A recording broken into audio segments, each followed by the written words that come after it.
আসসালামু আলাইকুম। এটিএন বাংলার গ্রামগঞ্জের খবরে সবাইকে স্বাগত জানাচ্ছি আমি মমরিনাজ মামের। শুরুতেই সংবাদ শিরোনাম। নাটোরে হেনস্থার শিকার ছাত্রলীগ নেতার বাসায় বিএনপির যুগ্ম মহাসচিব রিজভী বললেন, আইন হাতে তুলে নেওয়ার অধিকার কারো নেই। বান্দরবানের সেনাবাহিনীর অভিযানে কেএনএফ এর ৩ সদস্য নিহত, অস্ত্র গোলাবারুদ উদ্ধার।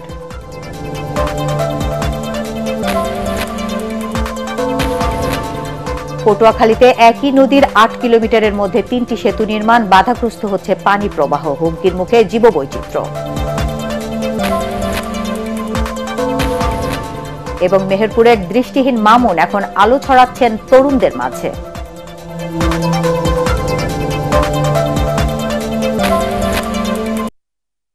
শুনছিলেন সংবাদ শিরোনাম, এবার বিস্তারিত। আইন নিজের হাতে তুলে নেওয়ার অধিকার কারো নেই। কেউ যদি অপরাধী হয় তার বিরুদ্ধে আইনি ব্যবস্থা নেবে সংশ্লিষ্ট কর্তৃপক্ষ। নাটোরের বড়াই গ্রামে স্থানীয় বিএনপি নেতাকর্মীদের হাতে হেনস্থার শিকার সাবেক ছাত্রলীগ নেতা উজ্জ্বল কুমার মণ্ডলের বাসায় পরিবারের সাথে দেখা করে বিএনপির যুগ্ম মহাসচিব রুহুল কবির রিজভী এসব কথা বলেন।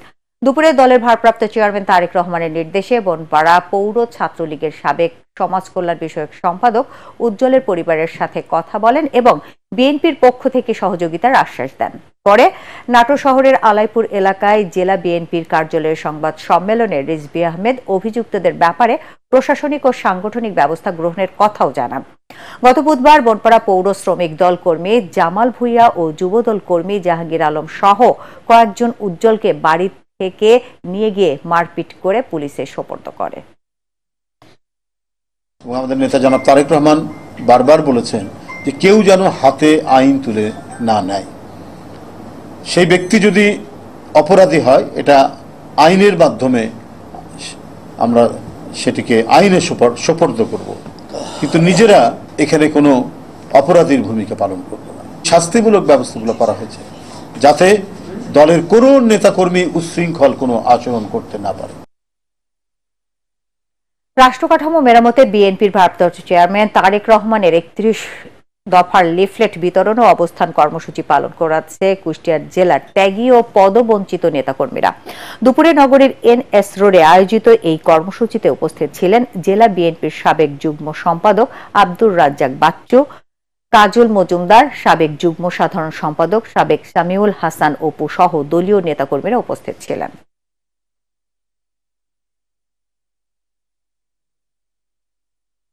বান্দরবানের রুমা উপজেলার মন্নুয়ামপাড়ার গহীন অরণ্যে কুকিচিন ন্যাশনাল ফ্রন্ট কেএনএফ এর একটি আস্তানায় সেনাবাহিনীর অভিযানে ৩ কেএনএফ সদস্য নিহত হয়েছে। ওই আস্তানা থেকে অস্ত্র গোলাবারুদ উদ্ধার করা হয়েছে। সকালে সেনাবাহিনীর একটি দল ওই আস্তানা ঘেরাও করে অভিযান চালায়। এ সময় দুই পক্ষের মধ্যে গুলি বিনিময় হয়ে ৩ সদস্য নিহত হয়। সন্ত্রাসী তৎপরতা বন্ধ করতে সেনাবাহিনীর নেতৃত্বে নিরাপত্তা বাহিনীর সদস্যরা রুমা, রংছড়ি ও থানচি এলাকায় অভিযান পরিচালনা করছে। পিরোজপুরে মণ্ডলপাড়া সরকারি প্রাথমিক বিদ্যালয়ের সামনে অবৈধভাবে বাস পার্কিং করার প্রতিবাদে মানববন্ধন করেছেন শিক্ষার্থী ও অভিভাবকরা। মানববন্ধনে উপস্থিত ছিলেন মণ্ডলপাড়া সরকারি প্রাথমিক বিদ্যালয়ের প্রধান শিক্ষক খালেদা আরজু, সহকারী শিক্ষক কানিস সুলতানা, মিলি রায় সহ বিদ্যালয়ের অভিভাবকবৃন্দ ও এলাকাবাসী।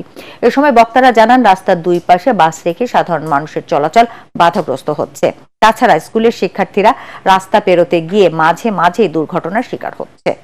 কর্তৃপক্ষকে বারবার বলার পরেও কোনো পদক্ষেপ নিচ্ছে না।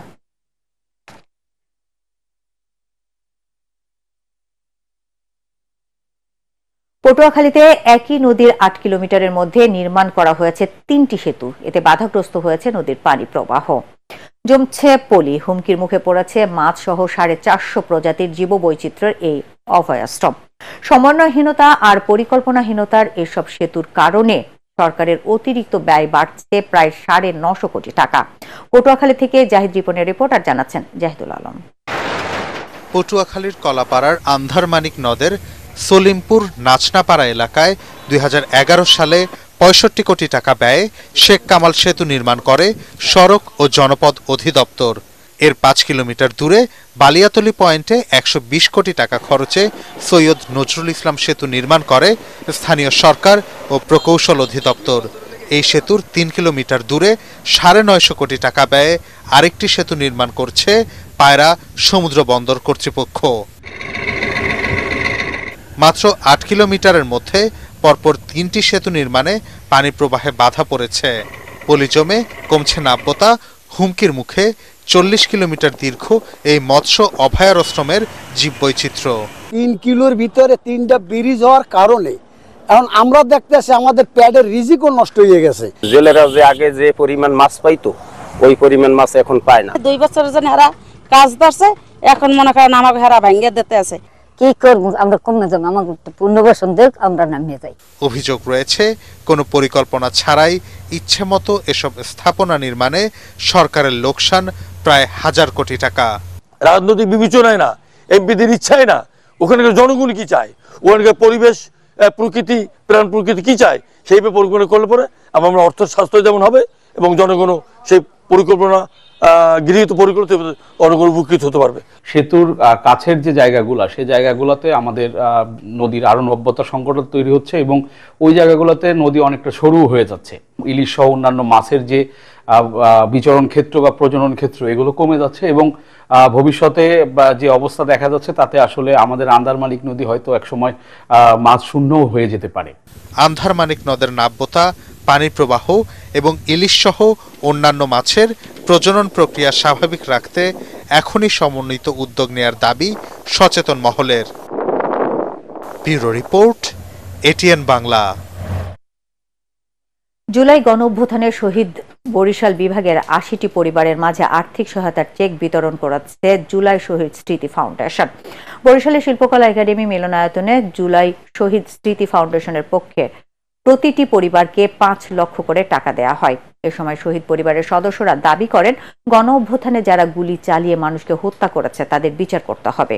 অনুষ্ঠানে ফাউন্ডেশনের সাধারণ সম্পাদক সার্জিস আলম আশ্বাস দেন, প্রতিটি শহীদ পরিবার থেকে একজন সদস্যের সরকারি চাকরির ব্যবস্থা করা হবে। এ সময় বরিশালের জেলা প্রশাসক দেলোয়ার হোসেন, জুলাই শহীদ স্মৃতি ফাউন্ডেশনের প্রধান নির্বাহী ও সমন্বয়ক মাহিন সরকার উপস্থিত ছিলেন। প্রত্যেক শহীদ পরিবারের অন্তত একজনকে চাকরির ব্যবস্থা করা, তাদের যোগ্যতা অনুযায়ী তাদের পুনর্বাসনের ব্যবস্থা করা এবং যদি প্রয়োজন হয় তাদের মাসিক সম্মানের যে ব্যবস্থা করা সেটি আমরা করব। যে আমাদের শহীদ ভাইদের একটি স্বীকৃতি, একটি সার্টিফিকেট যেন একদম নির্দিষ্ট করে দেওয়া হয়, যেটি এই বাংলাদেশ যতদিন থাকবে এবং যেই সরকারি আগামী বাংলাদেশে ক্ষমতা আসুক না কেন, এটি যেন তাদের কমিটমেন্টের জায়গা থাকে। ইন্দোনেশিয়া থেকে রামপাল তাপ বিদ্যুৎ কেন্দ্রের কয়লা নিয়ে মংলা বন্দরে ফিরেছে চীনের পতাকাবাহী জাহাজ MV Zhong Chan Jid Sheng. জাহাজটির শিপিং এজেন্ট টগি শিপিং এর অপারেশন কর্মকর্তা হুসাইন ইমাম জানান, সকাল ৬টায় ৫৪,৪৩০ মেট্রিক টন কয়লা নিয়ে বন্দরের হারবারিয়া ৯ নম্বর জেটিতে জাহাজটি নোঙর করে। এর আগে জাহাজটি গত ১০ নভেম্বর ইন্দোনেশিয়া থেকে রওনা দেয়। শীঘ্রই জাহাজ থেকে কয়লাগুলো লাইটার জাহাজে করে রামপাল তাপবিদ্যুৎ কেন্দ্রে নিয়ে যাওয়া হবে বলে জানান তিনি।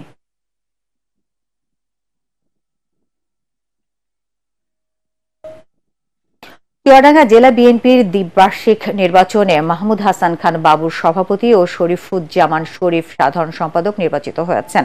গতরাতে ভোট গণনা শেষে নির্বাচনে প্রিজাইডিং অফিসার অ্যাডভোকেট মারুফ সারোয়ার জানান, কোনো প্রতিদ্বন্দ্বিতা না থাকায় জেলা বিএনপির আহ্বায়ক মাহমুদ হাসান খান বাবু বিনা প্রতিদ্বন্দ্বিতায় সভাপতি নির্বাচিত হয়েছেন। এছাড়া নতুন সাধারণ সম্পাদক জেলা বিএনপির সদস্য সচিব শরীফুজ্জামান শরীফ পেয়েছেন ৪৭৪ ভোট। দৃষ্টিহীনতাকে এগিয়ে চলার পথে বাধা হতে দেননি মামুনুর রশিদ। নিজে কম্পিউটার শিখে এখন প্রশিক্ষণ দিচ্ছেন তরুণ শিক্ষার্থীদের। তার নিজের চোখে আলো না থাকুক, সকল বাধা টপকে জীবনকে জয় করার যে শিক্ষা, সেটাই এখন আলো ছড়াচ্ছে মানুষের মাঝে। মেহেরপুর প্রতিনিধি উম্মে ফাতিমা রোজিনা রিপোর্টার জানাচ্ছেন তামান্না জেনিফার। নবম শ্রেণীতে পড়ার সময় চোখের জটিল অসুখ গ্লুকোমা ধরা পড়ে মামুনুর রশিদের। ধীরে ধীরে দৃষ্টিশক্তি হারিয়ে ফেলেন তিনি। মেহেরপুরের মুজিবনগর উপজেলার শিবপুর গ্রামের বাসিন্দা মামুন এতে দমে না গিয়ে প্রবল ইচ্ছা শক্তির জোরে ঘুরে দাঁড়ান।